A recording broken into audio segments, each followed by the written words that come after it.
ஒரு குட்டி கதை மாதிரி ஒரு ஆட்டோக்காரர் ஒரு கர்ப்பிணி பெண்ணை ஆட்டோல ஏத்திக்கிட்டு ஹாஸ்பிட்டலுக்கு போறாங்க. பெரிய மழை பெஞ்சுக்கிட்டு இருக்கு.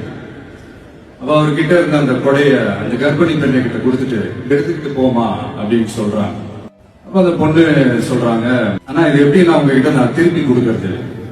அதுக்கு அந்த ஆட்டோக்காரர் சொல்றாரு, வேற யாருக்காவது தேவைப்படுறவங்களுக்கு கொடுத்துருமா அப்படின்னு சொல்லிட்டு அவர் போயிடுறாரு. அந்த கர்ப்பிணி பெண் அந்த கொடையை எடுத்துக்கிட்டு ஹாஸ்பிட்டல் வாசலுக்குள்ள போகும்போது அந்த வாசல்ல ஒரு பெரியவர் மழைக்கு பயந்துகிட்டு அப்படியே கை கட்டிக்கிட்டு நின்றுட்டு இருக்கிறாரு.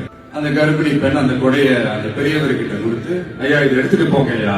அதுக்கு அந்த பெரியவர் இதே மாதிரி கேட்கிறாரு, அம்மா நீங்க யாருன்னு எனக்கு தெரியாது, எப்படிமா இந்த கொடையை நான் திருப்பி உங்ககிட்ட கொடுக்கறது?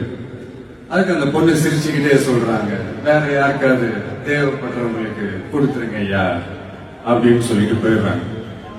உடனே அந்த பெரியவர் கொடையை எடுத்துக்கிட்டு பஸ் ஸ்டாப்புக்கு வராரு. பஸ் வருது, ஏறி போகும்போது அங்க பாக்குறாங்க ஒரு பூக்கார அம்மா பூவை வச்சுக்கிட்டு ஒரு அட்டையை இப்படி மழைக்காக குடிச்சுக்கிட்டு உட்கார்ந்துட்டு இருக்கிறாங்க. பெரியவர் போய் அந்த கொடையை அந்த பூக்கார அம்மா கிட்ட கொடுத்துட்டு அவர் பஸ் ஏறி போயிடுறாரு. பூக்காரம்மா அந்த கொடையை எடுத்துக்கிட்டு வீட்டுக்கிட்ட வரும்போது அங்க ஒரு ஸ்கூல் படிக்கிற பொண்ணு பேக் எல்லாம் மாட்டிக்கிட்டு மழையில ஓடி வர்றாங்க.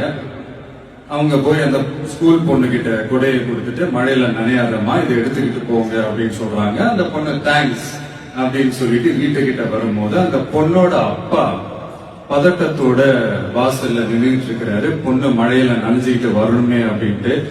அந்த அப்பா வேற யாரும் இல்ல, அந்த ஆட்டோக்காரர். அந்த குடை அவரு கொடுத்த குடை. So the moral of the story is,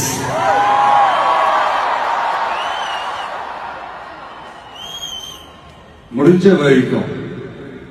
வரைக்கும் எல்லாருக்கும் சின்ன சின்னதா ஒரு நல்லது, சின்ன சின்னதா ஒரு ஹெல்ப் அது செஞ்சு இருந்து பாருங்க. லைஃப் ஒரு மாதிரி ஜாலியா இன்ட்ரெஸ்டிங்கா இருக்கும்.